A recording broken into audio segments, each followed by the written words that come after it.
on dit qu'on nous frappait. Pendant tous les temps de ma souffrance, qu'on me faisait subir, quand il me frappait comme un voleur ou comme un malfaiteur. Et quand les autres disaient que, ah, mais tu as quel problème, pourquoi tu frappes Daniel comme ça? Et lui leur dit que, ah, vous là, vous ne voyez pas comment sa gloire est grande. Vous ne voyez pas comment sa gloire est grande. Et quand il a dit ça, j'ai compris qu'on me frappait à cause de la jalousie, qu'on me faisait maltraiter à cause de la jalousie. Donc quand il a dit ça, j'ai réussi à m'échapper de ses mains. Et je suis allé, j'ai dit non, lui là, il me frappe à cause de la jalousie. Il faut que je lui montre, je lui envoie aussi un message. Je suis allé ramasser les pierres, les cailloux. Je lui envoyais les cailloux un à un. Je lui lapidais, l'envoyais un caillou un à un. Je lui lançais les cailloux un à un. Mais je ne l'ai pas atteint. Quand je ne l'ai pas atteint, il est là, il me regardait. Mais je sais que si je retourne là, il va finir avec moi. Tu vas lapider ton professeur et puis tu vas le regarder encore. Non, j'ai décidé, il a dit, je veux partir. J'ai pris une bonne distance, comme ça, s'il me poursuit, je vais bien vite courir plus que lui.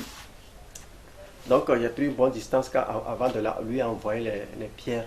Donc, quand je ne l'ai pas atteint, j'ai décidé de m'en aller, de rentrer à la maison. J'ai dit, d'ailleurs, je vais à la maison, je vais à la maison. Tout ça, c'est une manière de m'échapper, de fuir.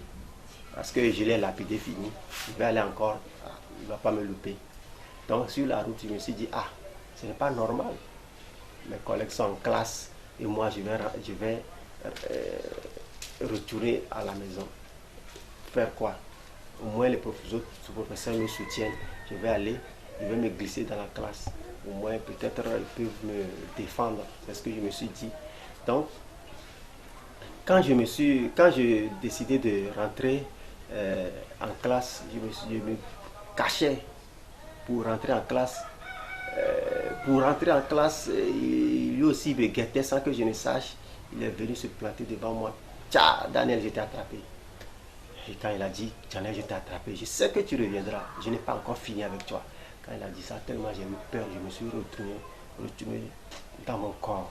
Donc, quand je me suis retourné dans les semaines qui ont suivi, les choses devenaient encore plus dures, plus difficiles pour moi. Même simple eau pour boire, je ne gagnais pas. L'eau pour boire, je ne trouvais pas. Je ne parlais pas de nourriture.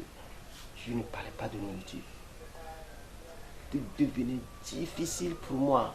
Et c'est la deuxième fois encore que, pour me laver même, je parcourais des distances. Dans les petites rivières, je cherchais là, mais c'est là que je me douchais et puis je rentrais à la maison. Donc c'est ce que je faisais. Les choses devenaient difficiles de telle sorte que je ne pouvais rien. Donc j'étais obligé de faire appel à mes frères Diallo Assouan et Ézéchiel encore. Donc c'est eux qui m'ont apporté de l'aide un peu. Mais bon,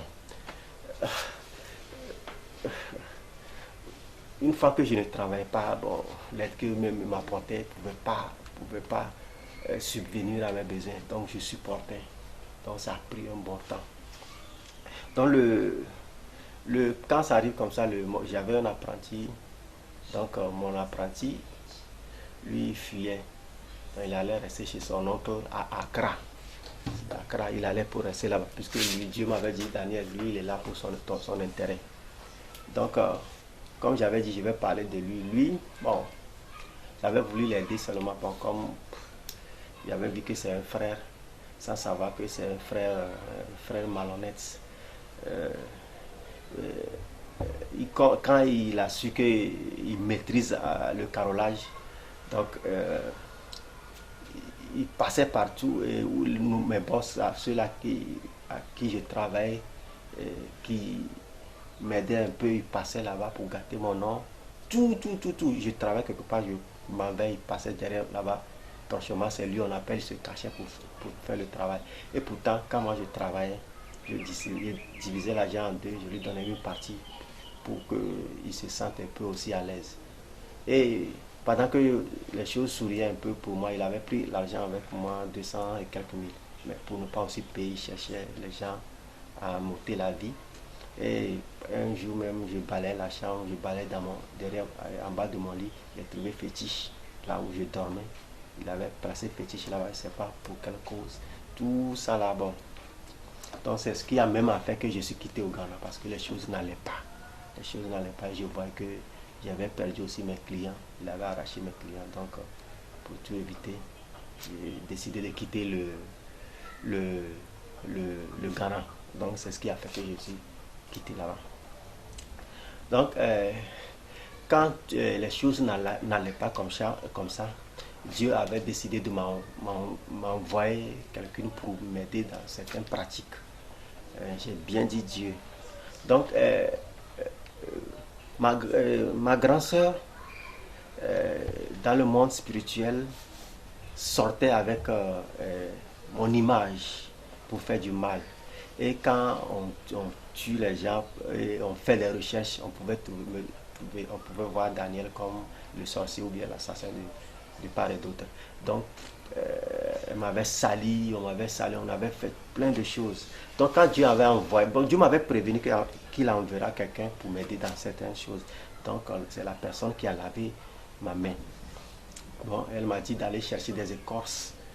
J'ai mis dans l'eau 3 jours après, j'ai lavé ma main 3 jours. Il y en a, ils ont utilisé ces écorces-là, ils ont utilisé certaines écorces ou certains arbres, ça profite. Ils ont mis certains, en hébreu on appelle ça takou, ou bien en français on dirait piment de Guinée, si je ne me trompe pas. Donc, ils ont mélangé avec certains arbres, ils ont carbonisé, carbonisé, on a écrasé, on a mélangé avec savon africain. Je me suis mis dans une calebasse, je me suis douché pour enlever certaines choses. Et il y a plein, il y en a, ils ont calciné, on a mis dans l'alcool. On m'a dit je bois chaque matin, une fois ou bien 2 fois par jour. Il y a plein, il y en a, ils ont trituré, ils m'ont lavé, il y en a ils m'ont fait plein de choses. Plein de choses. Je donne ce témoignage à cause des chrétiens d'aujourd'hui. Ils nous ont trop menti. Ils nous ont trop mélangé dans la farine. Nous ont trop pervertis. Ils n'ont pas voulu qu'on évolue. Ils n'ont pas voulu qu'on avance. Ils n'ont pas voulu qu'on maintienne la pratique de nos ancêtres. Ils ont tout fait pour nous retarder. C'est à cause de ça. Dieu a voulu que je passe par là pour vous témoigner. Et ce n'est pas fini. Un jour même, ils ont fait plein de choses, je ne peux pas tout dire, pour que vous sachiez que les pratiques traditionnelles ne sont pas mauvaises, ça vient de Dieu. Donc un jour aussi, j'étais avec un de mes professeurs, on allait quelque part, je ne savais pas où on allait. Bon, il égorgeait les poulets, j'étais dans la brousse, on allait, bon, il faisait ces choses-là, ça ne me regardait pas. Mais sur une colline, on voulait descendre dans une ville. On voulait descendre une ville lumineuse. Donc, il a pris le poulet pour égorger la poule, pour verser le sang sur mes pieds, mes 2 pieds. Donc, quand j'ai remarqué ça, j'ai dit, non, je ne traite plus avec du sang. Et il m'a regardé tout droit dans les yeux, il a dit, si tu ne traites plus avec du sang, alors il faut te repentir avant de rentrer dans la vie. Donc c'était tout le songe. Donc il fut un temps aussi, ils m'ont donné une prophétie sur ma vie que je préfère garder pour moi. Quand ils ont dit ça, je n'avais pas été d'accord. Quand je n'ai pas été d'accord, il y a un qui s'est levé en même temps, il a gorgé pour lui, il a versé le sang sur mes 2 pieds sans mon contentement, sans mon accord. Donc, à la résurrection de ma grande sœur, celle-ci aussi, j'ai reçu l'ordre de la prendre, envoyer au village. Mais quand on me parlait de tout ça, ce que moi je voyais, je voyais les sacrifices. On égorgeait des poulets et des animaux, quoi.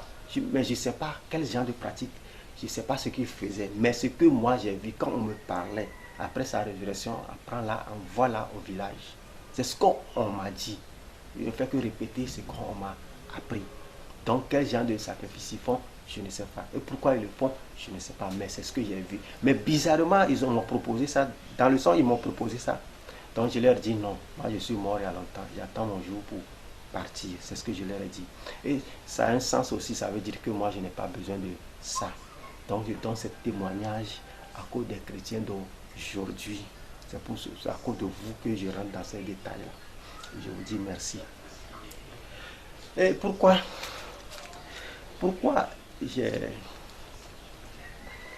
j'ai dit...